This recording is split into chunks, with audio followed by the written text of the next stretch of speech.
In this series, we will be discussing specific examples of design techniques that make a positive difference for people living with certain human conditions. The more a designer understands the client and/or the community, the more effective and respectful the design will be.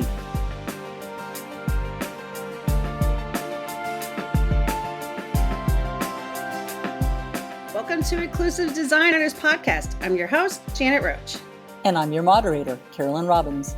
And welcome as well to another season of Inclusive Designers Podcast. Can you believe it? We're already on season 4. Season 5, Janet. Wow, season 5.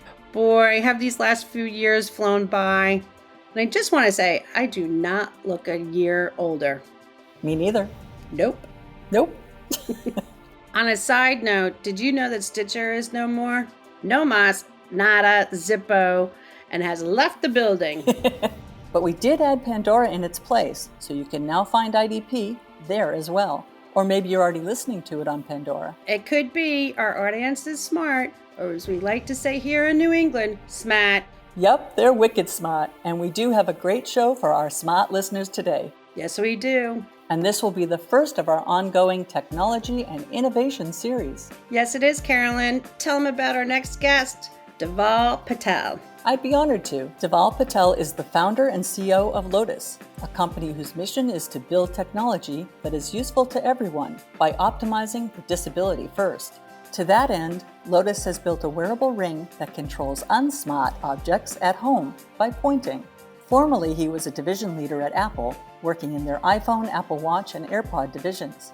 His work at Apple inspired him to build technology that helps everyone, but could be especially life-changing for disabled persons, seniors, and veterans. He also has 37 patents in sensing and haptics. And you know that's the definition of smart. Not only will we learn about the Lotus Ring he invented and how it works, but Dhaval is also a great believer that a combination of universal and inclusive design is the ideal. And he will share his thoughts on why this hybrid may work best. Yes, he will.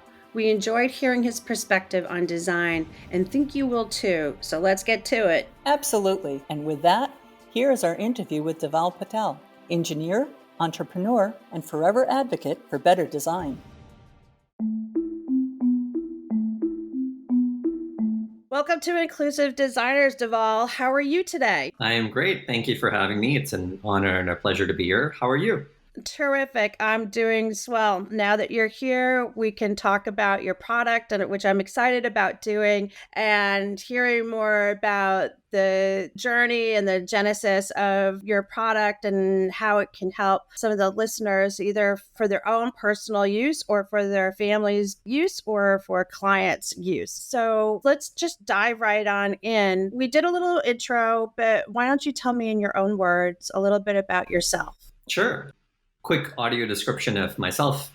I'm a brown guy with black hair, mid-30s, sitting in front of one of my favorite prints, which is the black and white print of the Flatiron Building in New York. Yep, we should probably do that as well. You're correct. We talked about this earlier. Yeah. Blonde-haired, fairly pale-skinned individual who's in her office right now. And so there's a bunch of paintings behind me, and I've got my headset on. Thank you for reminding me. And for our listeners, we hope to continue to set that trend and make that something that is just a staple for what we do for each episode. So thank you for that. Yeah. It shows us that we can all learn something all the time, right? Thanks, Janet. Yeah. Yeah, absolutely.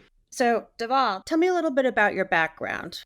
Yeah, a little bit about myself. My name is Dhaval Patel, hardware engineer by training.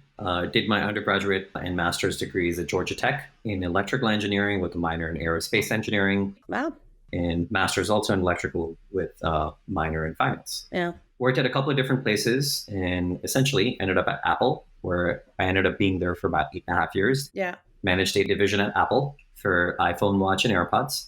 And now founded Lotus, where we've made this wearable ring for people with limited mobility that controls objects at home by pointing. But happy to talk more about that as we go. Yeah.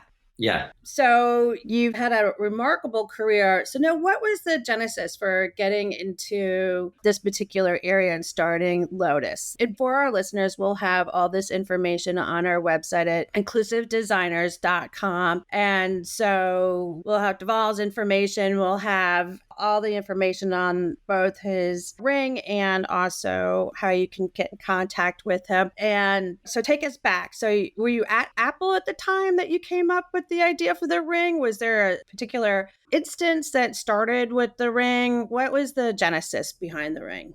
Yeah. So let me describe the ring and then also describe sort of how it came about. That sounds good. So in a nutshell, for people with limited mobility, we've created this wearable ring that controls objects at home by pointing. It's as simple as that, right? Yeah, but unlike Alexa, there's no apps, no rewiring, and no internet. Right. And the reason to do all this was it really started with me. I was born with twisted knees. And over the years, I've been on and off crutches. And one night, a few years ago, in this house, I had gotten into bed only having realized I'd left the hallway lights on. But I was too tired to get out of bed, hop onto my crutches, hobble 10 feet, turn off the light, hobble back 10 feet, and get back into bed. So I slept with the lights on. Interesting. The entire night. Right. And woke up in the morning thinking, if someone like me, an engineer, managing a division at Apple, with expertise in wall electronics, because I've also worked at Lutron and have 37 patents, if I don't even have smart home tech, who does? Right. And that's how we got going. And initially, I thought it was just a me problem. It turned out, as I researched, 91% of US homes were built before smart homes even existed. Right. But there's no easy way to upgrade. Even if someone gifts you an Amazon Echo and you wanted to control your lights, well, the first step, you have to rewire all your existing wall switches to connect to the internet, to be able to talk to Alexa. Right. Then you have to put speakers in every room to control the switches you just rewired. Right. And if you somehow get past those two hurdles, you then have to pair every single switch one by one through another app. Right. And just the first step in this process is 11 hours and $2,000. Wow. Yeah. And this is best case if you own the home. Right. That's best case scenario. Right. Yeah, because if you rent the home, You can't do it. there's no solution. There is no solution.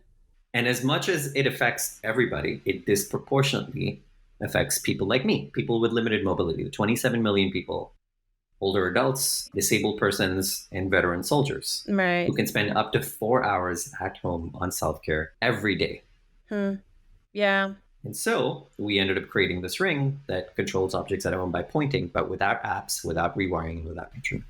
Right. We talk a lot about injustice, and especially if you do have some sort of disability or not as abled as other individuals, you're more likely to be hitting the poverty level as well. So you're also dealing with things like affordable housing or trying to find affordable housing. You're not likely to maybe have your own home where you would have that ability. So I think it's pretty great that this ring takes away that. So explain it a little bit further. So don't have to go into the technology of the ring. You're smiling. Yeah, we'll keep it simple.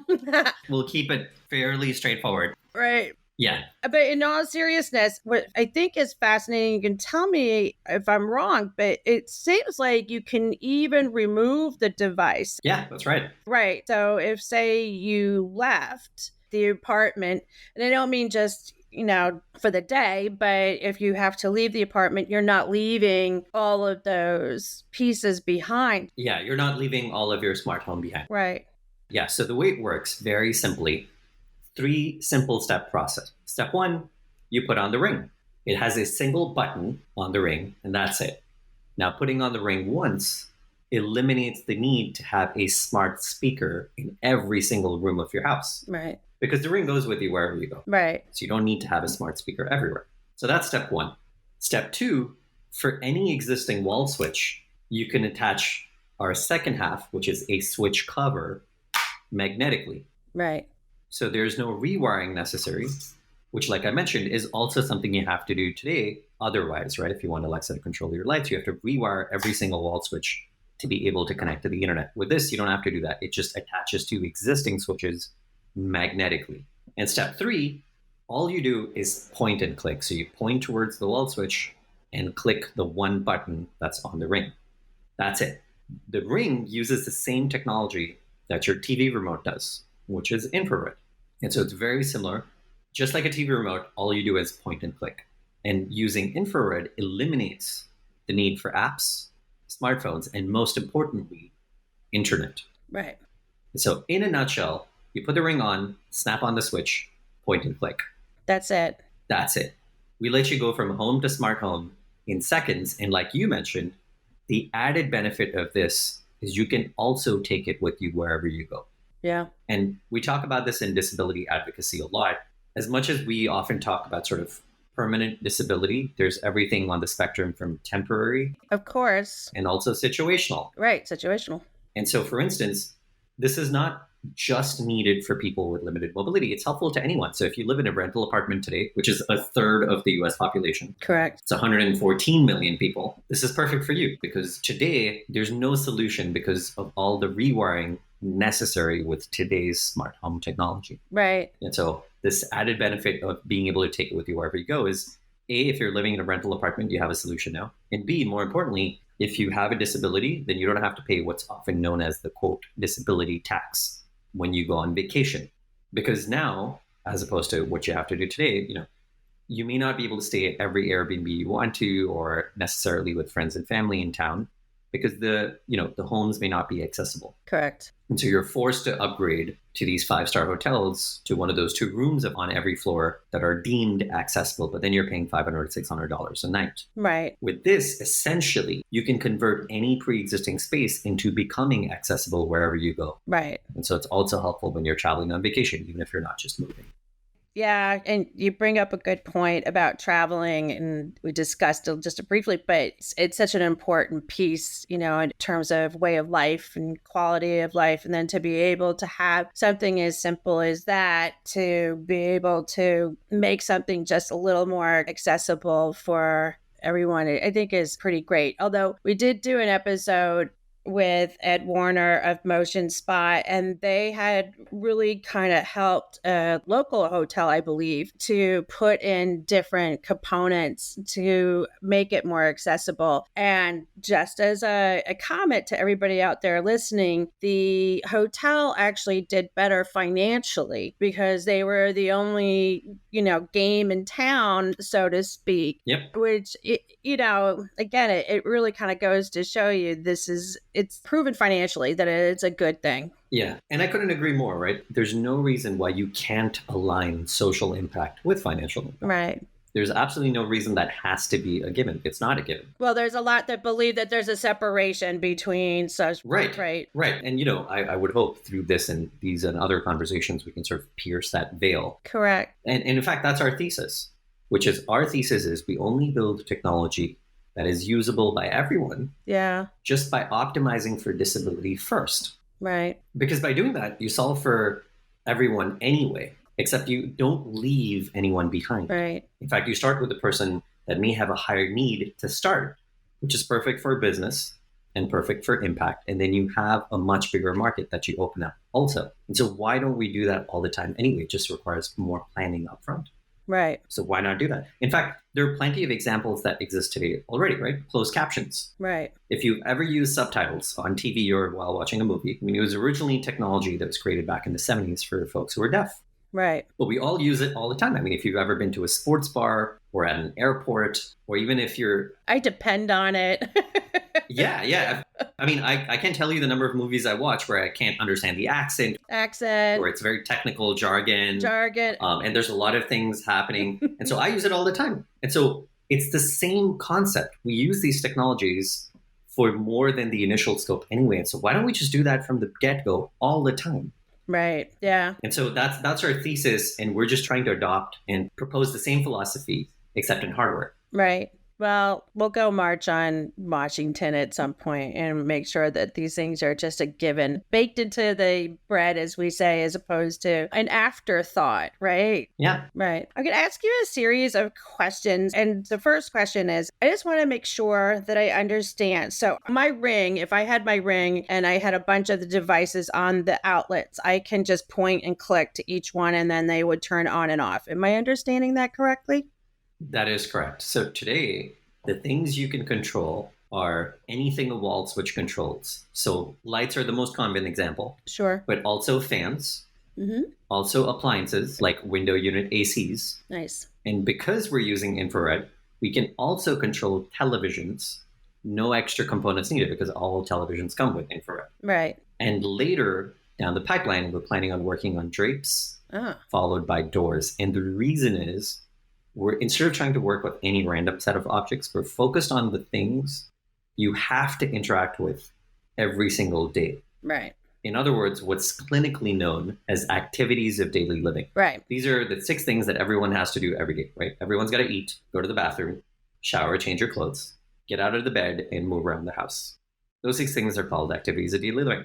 And if you think about it, to do those 6 things, and it doesn't matter if you're, if you're a CEO of a Fortune 500 company, if you're still happy, it doesn't matter how much money you have. In other words, you still have to do these 6 things. To do those 6 things, there are 3 underlying prerequisites, right? You need a light source. Right.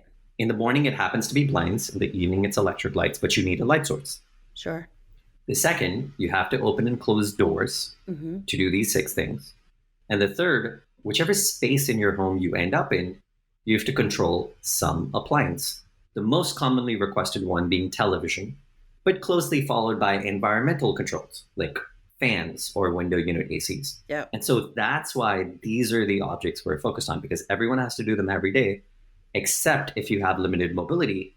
Just to do these 6 things and these 3 underlying prerequisite buckets, you're spending an extra 4 hours every day.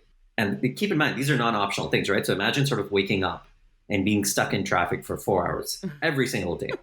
Non-optional. No. And so it's a very high frequency and high intensity pain point. Right. And so that's why we want to start there and then ultimately help everyone. There you go. Yeah.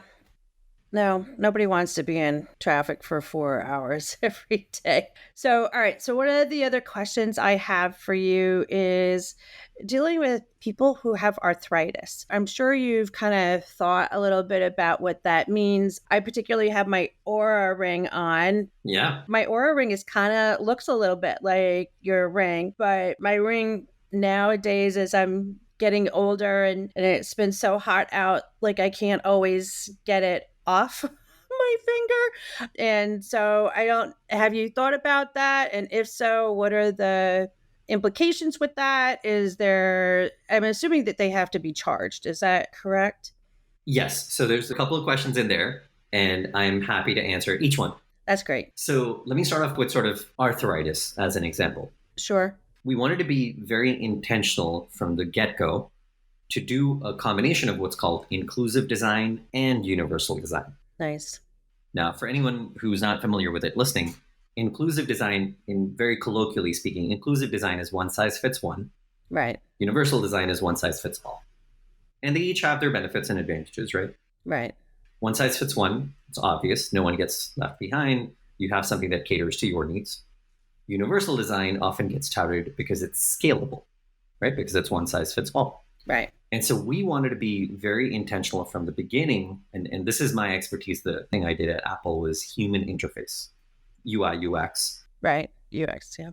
And in fact, I even ran the user studies. And so that's my expertise.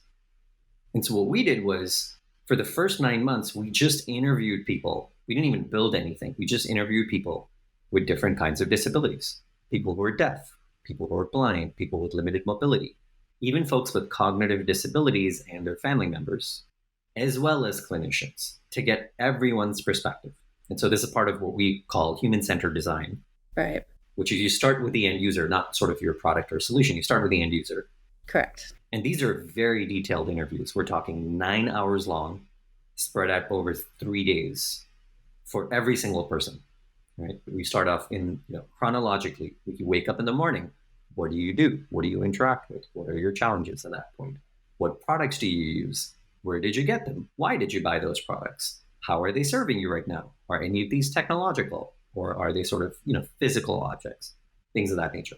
And we distilled everything down to what we call a hybrid combination of inclusive and universal design. Not picking one or the other, but both. And I'll describe how that works. Okay. So, simplest user interface is point and click, right? That's why your TV remotes haven't changed in decades. That's why your input devices like your keyboards and mice are very simple, right?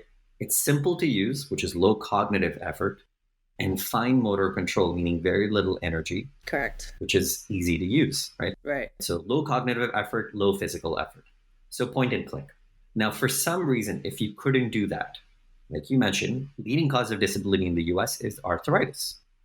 And so if you couldn't do point and click for some reason, if you can't use fine motor control, then we also allow using gross motor control. So you can use gestures to control the same objects. Nice. But let's not stop there. Let's push the ball further. Let's say you couldn't even do that. Let's say you've had a stroke or you're paraplegic or quadriplegic. Then we also allow using voice to control the same objects. Nice. And the added benefit of that is that it doesn't need to be line of sight. You can control things that are not line of sight, like in the other room. And all of this is still completely offline. Right. And that's what I mean by a combination of inclusive design and universal design. The inclusive design is you have all these different options and you don't have to pick between them. It just works simultaneously. But the universal design is the fact that the underlying technology, like infrared and like the other components in the ring, are all the same for everyone, which is what makes it scalable. And so that's the combination that we've used. Yeah. So, Dhaval, for our listeners, you touched on something that was kind of interesting, the whole idea of universal and inclusive design and human-centered design and how they're not mutually exclusive. Would you like to talk to our listeners a little bit more about that? Yeah, it's a fair question. I think if there's one thing my Apple experience as well as my startup experience has taught me, is that it doesn't have to be one or the other. I think there's this preconceived notion that you can only pick between inclusive design or universal design. Correct.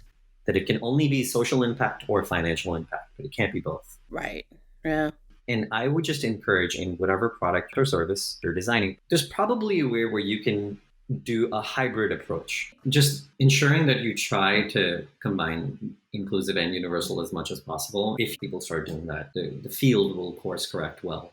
And maybe it's not perfect and maybe it's not complete inclusive and complete universal, right? But it doesn't have to be the opposite extreme either. It doesn't have to only be one or the other. And just like in this case, I think my mission with this is if Lotus is successful with what we've done, where we're trying to align a combination of inclusive design and universal design, right, and align social and financial impact. Correct. Us being successful, Lotus being successful, will encourage other companies to follow suit. And it's not really the financial impact that I care about. It's more that if we make it big financially, that will serve as proof that, hey, you can do both and be financially impactful and be socially impactful, right? Right. It is a possibility. It's not this sort of pie in the sky. No. And so 10 years from now, my test, my vision, my hope is, if we're successful 10 years from now, designers will look back and wonder, how in the world were we ever designing products that were not optimized for disability first? Correct. Just like you would look back now at products you're looking at now. Right. And look back to products in the 90s and wonder, why aren't all products look nice, feel nice, lightweight, which is what Apple did, right? Yeah. In the 90s, Apple was asking the question, why are all consumer products built like toasters? Right. Why are they big and heavy and bulky and don't look nice or nice to touch and feel? And hey, let's change that notion. Let's break that underlying assumption and people will appreciate it. Yeah. And I'm willing to bet that if we are successful, people will follow suit. In 10 years from today, designers will look back wondering how we ever built products otherwise. And for me, that's our metric of success. And I think it's possible. Right. Well, I hope to have you back before 10 years so you can tell us all the other great stuff that you're doing. Yes, as opposed to waiting for 10 years. Well, it'll be an honor. So, Dhaval, one of the questions I now have with the ring, and we've talked a little bit about arthritis and what does that mean, but now also You mentioned that it can be voice activated. Can you tell us a little bit more about how that works? Yeah, sure. So the intent was to make sure that there was always a modality that helped anyone that needed it if they needed it. And so the intent is the ring will have a motion sensor that allows the gestures, and it would also have a microphone which allows voice. Now, there are a lot of privacy concerns, which is why a lot of people don't actually use their Alexa speakers today. There's really two primary concerns. One is it's online. And so a lot of folks, even the ones, there's statistics on this, about 54% of people that even have Amazon speakers choose not to have more than one because they don't feel comfortable putting it in private rooms like bedrooms and bathrooms. Right. And so the two reasons for that, one is it's online, and second is it's always listening and then sending that information online. Right. For starters, we're completely offline. So your data stays in your home, doesn't go anywhere. Oh, that's good to know. That's the easy one. Right. That's the easy part. But I mean, it's completely offline, right? So there's nowhere for it to go. Great. In addition, every ring does not need to have microphones if it's not necessary.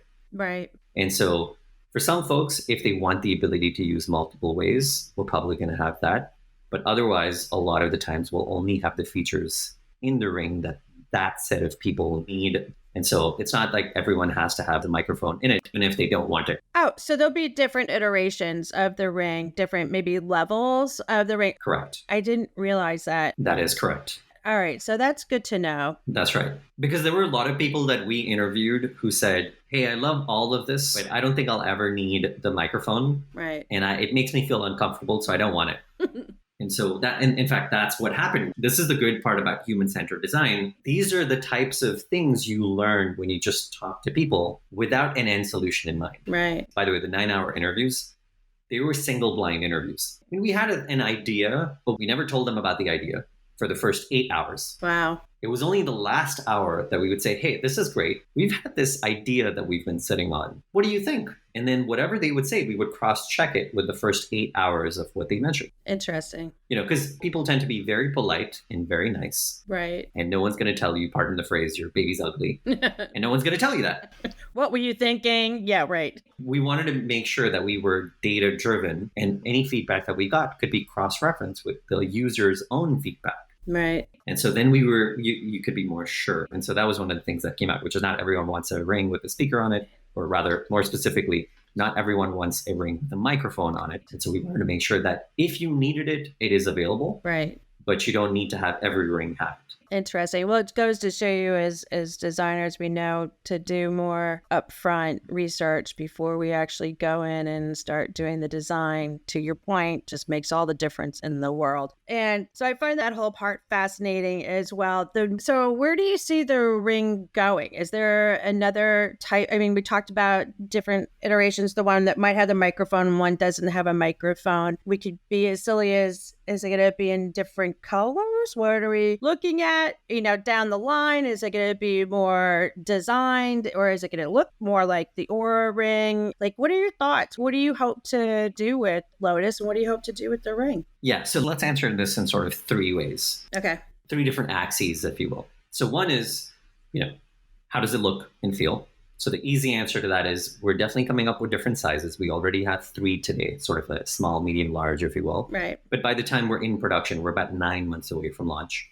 By the time we're in production, we will have a lot more ring sizes. Right. We haven't decided the exact number yet, but there will be a lot more ring sizes. In addition, we already have 3 colors right now. Sort of very silver, a dark gray, and a black. We'll probably offer more as we go. Sure. So that's just the first axis, which is look and feel. First axis. Right. Right. Yeah. And for anyone interested, right now, this is a brushed aluminum. So it's very light. And so in many ways, I would say colloquially speaking, it may look and feel like the Aura Ring, for instance. So similar-ish material. Aura Ring, I think, is titanium. Is it a problem that I keep mentioning the Aura Ring, or is it a way to... No, it comes up a lot. I'm sure. I think the way I would describe us is think of us as the Aura for home. Right. Oh, there you go. Yeah. That's one way of thinking about it, right? Absolutely. And so Aura is for preventive health. We're not focused on anything of that nature. This is specifically to be able to control the sort of universe around you from your fingertip. And so in many ways, think of it as the Aura for your home. Right. And ultimately for other spaces as well. And just think about it this way. After you put the Aura ring on, you still have 9 fingers to like put on your Lotus device, right? Yeah. So on the other hand, and be like, boop, boop, you know. And it's funny you mentioned that. That was one of the things that came up as part of those 9 months of interviews. We asked people, what would you prefer this device be? What form factor would you like? And there were a couple of things that popped out. One, people don't really wear their watches to bed. They either take it out of habit, or they take it out because it needs to get charged every night, like an Apple Watch. Correct. Yep. Or, and this is real, a real quote, it gets caught in my significant other's hair. Oh. And so that was one set of reasons. The other is any wrist-based device, not even just at night, but any wrist-based device requires both hands in order to be able to use it. Yeah. One to lift it up, to look at the display, and the other to interact with it. Sure. In addition, you have to be able to look at the device as well. So you need both hands free and be able to look at the device. Right. Not either or, both. And it's usually what, 1.5 inches? And like size? Correct, yeah. An 1.5 or 2 inches, yeah, exactly. Right. It's small. And so it's challenging because if one of your hands is tied up, like you're carrying a child, Yeah. or grocery bags, Right. or you don't have use of one arm, then it's difficult. Absolutely. Or if both your hands are free, but you're looking somewhere else, then you can't use the device. And so the common request we kept getting is, can you make a device that you don't need to look at and can be used with a single hand? Right. And so that was the second reason. Perfect. And then the third reason, and this is especially true for the communities of folks that we're talking about, disability communities, to be specific, they wanted things, disability communities as well as older adults actually both had the same request, which was, can you make something that does not draw attention to us in a way we don't want attention? Huh. And this goes to the whole person first versus identity first nomenclature. Right. Right. Wow. Which is, I'm not a wheelchair user. I'm someone who uses a wheelchair. Right. Right. And so don't define me by the assistive technology I am using. Interesting. And this is exactly why a lot of users don't wear sort of the life alert. Yeah. Because it draws attention to them in ways that they don't want. No. Why do you have that device? What, I don't have this device. Why do you have that device? What does it do? Right. Well, I think that particular device has the stigma of just being old, right? Correct. Like that you're unstable on your feet and you're old. Right. The key underlying factor is what this device is really giving you, what the ring is really giving you, is independence and autonomy, which is to really fulfill the desire that each of us has, is for dignity, right? Correct. The product is not the ring. The product is the dignity that you get from the independence that it's getting you. Right. And to that end, there's a famous quote that I like, that I've heard of, which is, when users go to buy a drill, they're not buying a drill, they're buying a hole. Oh. That's really what they're buying, right? Right. And so that's really what the technology is for. That's what you're getting. The whole goal is to get dignity from the independence. Yeah. Or from dignity from the autonomy, or dignity from the agency that the ring is giving you. Right. That's why it's important. Huh. And so that's the intent. Well, I felt like that should have been on a fortune cookie somewhere. That was quite profound as far as I was concerned. But you're absolutely right. It's about dignity. And I think your ring proves that. I mean, all of what I've seen and what we've talked about, and I'm quite excited about the ring, and I'm excited for you. And I think it's going to change a lot of lives. So, but I will ask you now the tough question. Sure. I'm sure you have the answer for it. So now I got to think that this is going to cost me a lot of money, right? Always all the new stuff is really expensive in the beginning. What are we talking about? Can I afford this on my small IDP allowance? Can I do that? It's a good question. Oftentimes the assumption people have is sort of this technology is like tens of thousands of dollars. We wanted to make sure when we were designing this, and this is truly also part of the human-centered design, we wanted to make sure it was not just physically accessible and making spaces accessible, but it was also financially accessible. And so one ring and 3 switches, we think, will retail for about $299. Wow. I could afford that.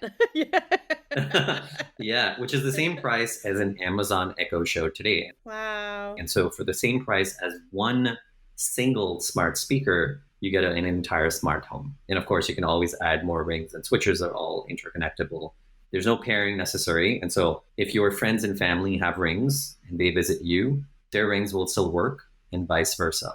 And so there are network effects. It's like the telephone, where the more people that have it, the more useful your own product becomes. Wow. And so, yeah, for the same price point as a single smart speaker, you can get a whole smart home. That's amazing. Like I said, I could actually afford that. That's pretty great. Yeah.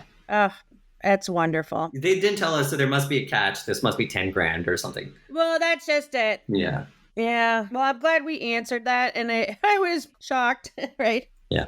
So, Dhaval, take us back. I noticed that you use sort of the switchboard, the flip back and forth. Yeah. And in my house, I've got the toggles for my home. I'm assuming it works for both, correct? Yeah. So just so everyone listening, toggle switches are the small switches that you have to flip up and down. Up and down. And they tend to be common in homes built pre-1970s. This is not a rule, but tends to be the case. Right. And then there are the newer switches in homes post-1970s, which are called rockers, which are the wider, taller switches that you push into the wall up or down. Those are the rockers, right? Right. Versus toggles that you flip up and down.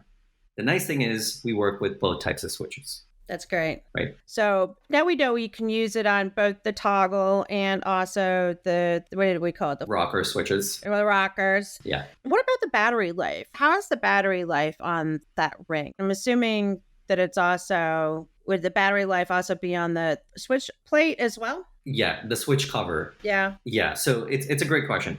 One of the reasons that we chose the technology we did is because of the concern that users had with their wrist-based devices, which is that they have to take it off every night. Correct. So for instance, unlike an Apple Watch that you have to charge every day or every night, or unlike an Oura Ring that you have to charge every 3 days, you only have to charge this ring once in 90 days. Wow. And the reason for that is it's like your TV remote. It's only taking power for the 50 milliseconds that you push the button. Oh, right on. And the rest of the time, it's not doing anything. It's sort of like your TV remote batteries, right? Like, when was the last time you even changed them?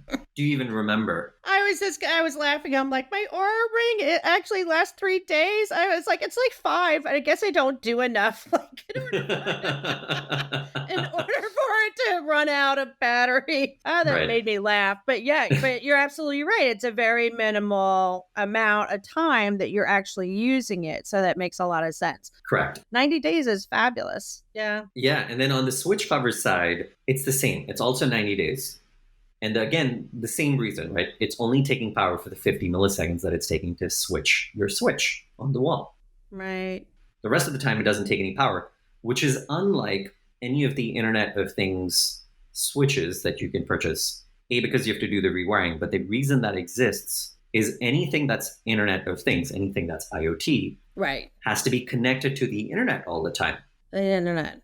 Right. And because it has to be connected to the internet all the time, it has to draw power all the time. Correct. Hence the wires. Right.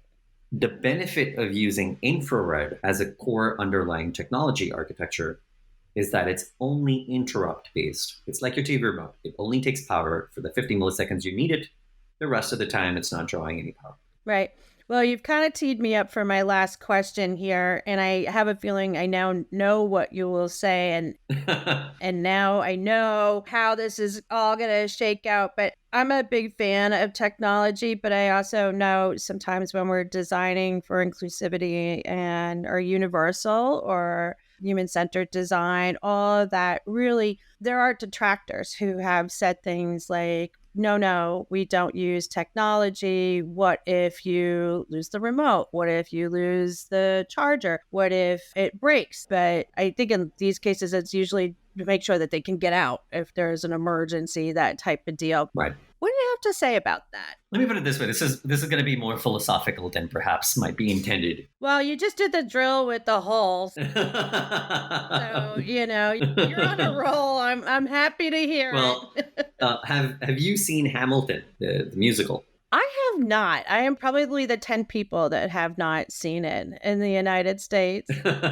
Well, it's wonderful. I would highly recommend it. There's this line in Hamilton, which is, what is legacy? It's planting seeds in a garden you never get to see. Yeah. And from my perspective, I want to make sure that we are building technology that continues helping people in whatever way it does, even after we're long gone. Right. And This is not to say that it can help everyone with everything all the time. Sure. Every technology is good at certain things and has its limitations. Correct. But I wanted to make sure that we were building something both as a product, technology, and a company that continue helping people even after we're long gone. Right. And that was the intent. That's why our thesis is building technology that's usable by anyone by optimizing for disability first. And so this may not be the only technology we choose to work on, and there will be other things as we get more and more successful. Correct. But that will always be our North Star. And I would say that's our vision. Ultimately, it's to build this future where there is a universe of ring controllable objects. Right. And where caregivers, family members, and clinicians can potentially subscribe to device data. Correct. So that they get peace of mind, and any person, younger or older, disabled or not disabled, renter or homeowner, can stay at home with autonomy and dignity. Right. Because dignity cannot wait for better times. Interesting. That's Lotus. Yeah. And if you come up with a ring to kind of replace the I've fallen and I can't get up, that type of device, I think it would be much more successful at this point. And there's a stigma with that. But I really appreciate you coming on today. It's interesting. You've hit on so many pieces that we would really like to kind of reference. I mean, you hit on like all the buzzwords. Thanks. You came at it from all different angles, and I really appreciate that. We're going to have a lot of fun doing the resource pitch. I think that your resource page, it will definitely be well sourced of definitions of different words. So thank you for that. It was an unexpected surprise. So if you want to know more about UX, universal, or inclusive design, go to our webpage, inclusivedesigners.com, and we will set all of that up for you so you can have all those definitions. And we'll do links and stuff like that. Yeah, perfect. I'm a big fan of the ring. Thank you. And so I hope when it comes out, let us know so we can re-promote it on IDP. And so we can also make sure that it gets the visibility that it deserves. And this has been terrific to talk to you. And please come back when you've got other things to promote. We would love to. We would love to hear from you. Sounds good. And if somebody wanted to invest in this company, is that a possibility at this point? Or what can my $10 get? We just closed our fundraising pre-seed round about a couple of weeks ago. Wow. I'm happy to say we were 200% oversubscribed or close to it. Oh, that's amazing. And so we're not fundraising anymore. Right. But it does go to show that there are lots of people who believe that this has tremendous potential, which is wonderful. That's terrific. I will say, if there is anyone that wants to support us, please visit our website. It's lotuslabs.org. That's LOTUS, like the flower, LOTUS, labs, LABS.org. And feel free to sign up to the newsletter. We have a limited pre-order availability because we want to sort of prioritize people with the greatest need first.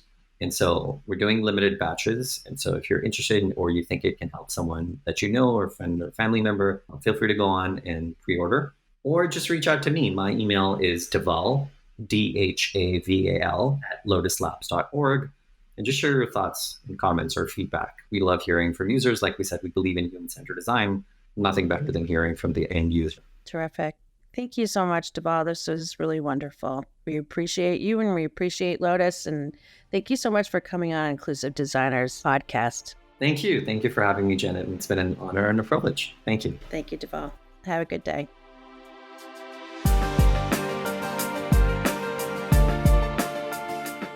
I find what Dhaval said about a hybrid of inclusive and universal design so interesting. Might need a new name, maybe Uniclusive or Incluversal? Funny but true. But whatever it's called, I really enjoyed his philosophy that technology is usable by everyone when optimized for disability first. And he also said that technology should be invisible, appearing only when needed, and that technology isn't the end product, it's the impact it has on human life that is. And do you remember what he said about using extensive user studies before starting design? It has a certain ring to it. Really? You know I couldn't resist. I get it. I know. Seriously, though, I love in creating the ring, they believed in getting users' input, their stories and experiences. And it's so true that it provides meaningful foundational data, which is so much better than just merely using statistics.